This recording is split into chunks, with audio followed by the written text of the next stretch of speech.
nunca en mi vida yo había visto, y hubiera querido ver si un venezolano me hubiera dicho que se lo conocía. Y ese señor llega a Cuba a pelear con nosotros.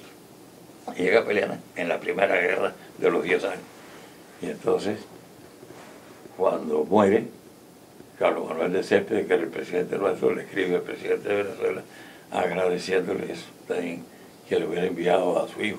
Y entonces no solo es José Mario Recoller el que muere peleando por nosotros, sino un hermano de él, Enrique Recoller, que muere peleando. Así que todo lo que ustedes, los hispanoamericanos, le han dado a Cuba. Y ese es el propósito de mi libro, darle el agradecimiento a todas y cada una de esas naciones. Y así tenemos nosotros después otros grupos aquí, tenemos de Santo Domingo, República Dominicana. República Dominicana está unido a la historia nuestra desde el principio, desde la colonización, porque en definitiva España entra en la América a través de Santo Domingo y de Cuba, son los puentes para ir después a México y a Perú y a todos lados. Pues bien, en esta guerra viene primero Máximo Gómez.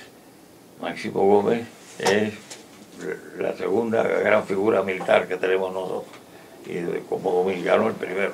Máximo Gómez está allí, ha venido de Santo Domingo, donde ha habido problemas. El problema que tenía Santo Domingo era no solo con España, de quien se han independizado, sino con su vecino de Haití, donde predomina la isla, esa se llamaba la Española, pero en definitiva hay tensiones entre Haití y Santo Domingo, y llegó un momento en que toda esa isla está dominada por los haitianos. Entonces había preocupación de los dominicanos, y Máximo Gómez está sirviendo el ejército español en un principio, y en Santo Domingo podría haberlo criticado, pero es defendiendo a Santo Domingo de la invasión de los haitianos, que era continua. Pero en definitiva llega un momento en que él se va de Santo Domingo en el 1866 y llega a Cuba. Y comienza entonces, es cuando comienza nuestra guerra. Y él se identifica con los cubanos, y cuando comienza la guerra se une a nosotros, y los primeros combates nuestros es a una zona que se llama Bayamo, donde Carlos Manuel de Céspedes es el que da el grito de independencia, y es Máximo Gómez, junto con 3 hermanos de apellido Marcano, y una lástima que no haya un dominicano aquí para reconocer los que nos enseñan a pelear a nosotros. Es decir, el cubano usaba el machete como un instrumento de agricultura, cortar caña, abrir caminos, cortar maleza, y es Máximo Gómez que hicieron, esto es un arma de guerra, lo había usado. Y efectivamente, cuando nosotros comenzamos la guerra de la independencia, hemos tomado Bayamo, es la primera, un pueblito del oriente, y ese es el centro nuestro. Y los españoles quieren venir a recapturar Bayamo, y viene una columna del coronel Muñoz con 200 soldados españoles. Y Máximo Gómez le dice a los cubanos, mire, denme aquí y venga, yo necesito más que 20 hombres que me sigan. Y entonces espera que pase la columna. Dice, ustedes, cuando yo ataque con el machete, ustedes entonces ataquen. Y cuando pasó la columna, él dejó que pasara la mitad de la columna. Cuando pasa la mitad, él dice, al ataque con el machete. Y machetea a aquella colonia. Y primera vez que se da una carga al machete. Y quedan muertos todos y cada uno de los 600 soldados. Con la muerte más horrible, a machetazos, nunca se había visto. Pero es el que nos enseñó a usar eso. Entonces, cada vez que ustedes vean, siempre los cubanos lo verán en esta guerra, vean cualquier cuadro, siempre lo ve con un machete. Pero fue un dominicano el que nos enseñó a pelear, a usar el machete. Y entonces los hermanos Marcanos, igual, son otros dominicanos que llegan allí, y 3 hermanos, a luchar con nosotros. Y son los que tienen a su cargo la toma esa de Bayamo. Esos son los que combaten y van a pelear y mueren cada uno de ellos en el transcurso de esta guerra. Así que tenemos con Santo Domingo esa deuda de allí que tenemos. Y da la casualidad siguiente. Cuando se está atacando Bayamo, acuérdense que todos habían servido en el ejército español y han venido ya. el que está defendiendo el cuartel de Bayamo por la causa española es un dominicano, que es Modesto Díaz, dominicano. Y entonces uno de los marcanos coge una bandera del Parlamento y va a hablar con Modesto Díaz. Aquí conocían, venían del mismo pueblo que se llama Baní, en Santo Domingo. Y lo convence a él, que está defendiendo el fuerte español, de que deje, se entregue y que pase a la fuerza cubana. Y lo hace. Y Modesto Díaz, que estaba defendiendo, pasa a formar parte del ejército libertador nuestro y se convierte en uno de los mayores generales de más prestigio y de más en Cuba. Así que hay una deuda de gratitud enorme nuestra hacia esos dominicanos, porque Modesto Díaz tuvo el mismo nivel militar que Máximo Gómez, que Maceo, que Agramonte, que cualquiera de las nuestras figuras grandes. Este es el reconocimiento nuestro a Santo Domingo. Entonces tenemos aquí otra cosa excepcional, y es la presencia de chinos en la guerra. Nunca habíamos visto nosotros un reconocimiento a los chinos que habían luchado por la independencia nuestra. Y cuando vean el libro mío, o el tercer capítulo, es de los chinos. Y es que recibíamos esclavos africanos por años y años, siempre. Pero en este momento, en 1847, es el primer barco que trae chinos a Cuba, pero no los trae como esclavos, sino los trae, le llamaban colonos o curíes, y esos venían con contratos de 8 años, y llegan en 1847, son los primeros que llegan allí.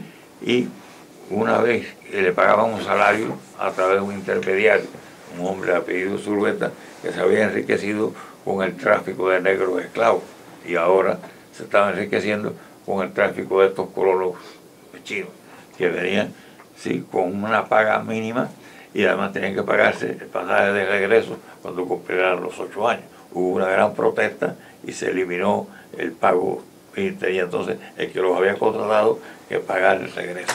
Pero muchos de esos chinos se quedaron en Cuba, y cuando viene la guerra del 68 se incorporaron todos masivamente, todos los que estaban ya liberados por los 8 años y todos los que estaban cumpliendo esos 8 años se unen a nosotros. Y viene en una expedición que viene de apellido Jackson,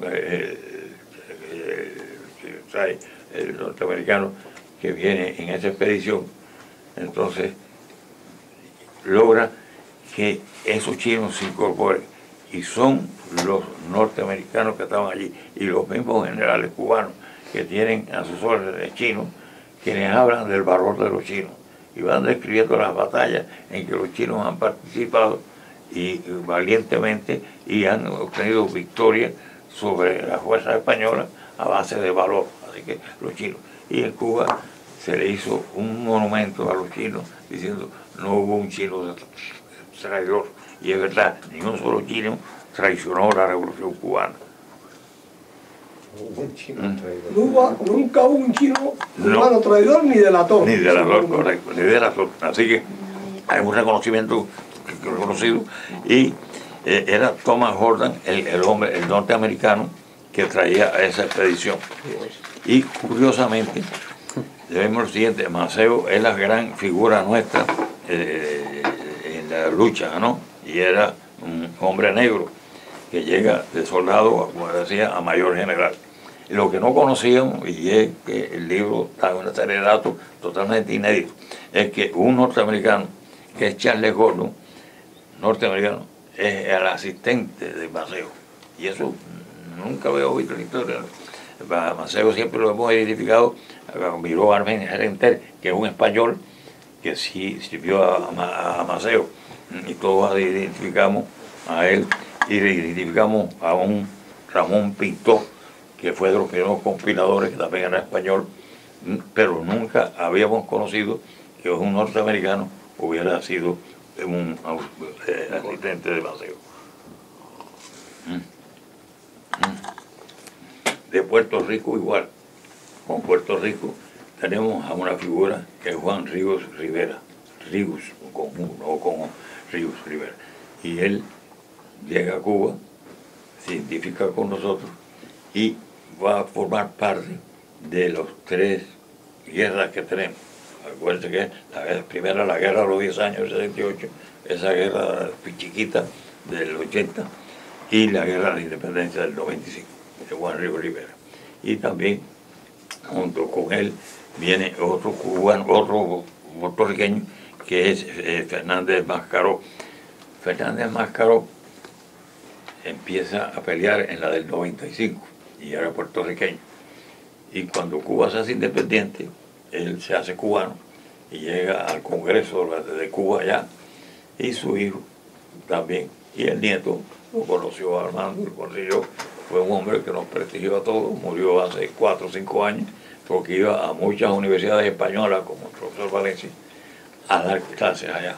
Y entonces era un intelectual, amigo nuestro, de gran capacidad, y era un cubano. Y su abuelo había sido puertorriqueño. Así que esa es la identificación que nos va uniendo a tantas naciones que colaboraron mandando a sus hijos aquí. Tenemos aquí de mexicano a Carlos González Galván.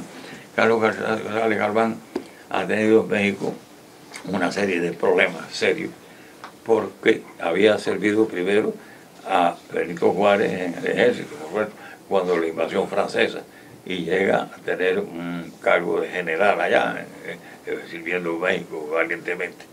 Pero luego tiene dificultades y se tiene que ir de México, a pesar de que tiene un historial limpio, pero claro, como tiene esa experiencia militar de la que carecíamos los cubanos, ese Galván se convierte en una gran figura nuestra y llega a ser mayor general y muy reconocido. Y no solo está él, sino que hay otro que es el nombre Risco, que le pasa lo mismo a este hombre, que es Inclán Risco. Ha servido al ejército mexicano en contra de la invasión francesa y llega a Cuba después. ¿Por qué? Porque era un carácter muy violento, choca, a pesar de que ha servido a Juárez bien, y choca con el gobierno. Y entonces comete un delito allá que lo van a condenar a muerte. Pero el secretario de Juárez es un cubano, y el cubano intercede para que le salve la vida y le diga a Juárez que dejara salir a Risco a Cuba y no lo mate. Porque este secretario de Juárez se ha casado con una hija de Juárez. Así que además de ser secretario, es el yerno de Juárez. Entonces consigue que Juárez lo deje de ir, viene, y él vuelve a servirnos a nosotros, y este hombre llega a ser mayor general igual que los demás. Así que es un reconocimiento que tenemos hacia México, que también muchos participan en la guerra nuestra. Hay después de españoles, tenemos a Julián Santana. Julián Santana es un joven que llega de casi 17, 18 años a Cuba. Se hace hombre allí y se casa con una muchacha cubana. Y cuando comienza la guerra del 68, Julián Santana va a pelear junto a nosotros, habiendo nacido en España. Y pelea no solo en la guerra de los 10 años, sino pelea en la guerra chiquita y pelea en la guerra de independencia. Así que tenemos esa deuda con nosotros también, inclusive con España igual. Y tenemos otro que es Matías Vega. Y Matías Vega se distingue por lo siguiente: es español, que también viene a nosotros. ¿Y por qué vienen? Es que no vienen ellos a luchar contra contra su patria, vienen a luchar contra un régimen despótico que abusa lo mismo del español peninsular que del español en la isla, y por eso él se revela. Y este hombre entonces está combatiendo, pero España quiere hacer ver que en la guerra de Cuba pelean no solo a los muchachos que mandan, sino también gente de la dinastía Borbón, de los Borbones, y mandan a Francisco de Borbón, uno de los príncipes españoles, para hacerle ver allí a las madres que no les gustaba que a sus hijos los mandaran a Cuba, porque la mitad de ellos morían enfermos, ¿sí? Y entonces pues que vienen que hasta a Francisco de Borbón, bien. pero cuando llega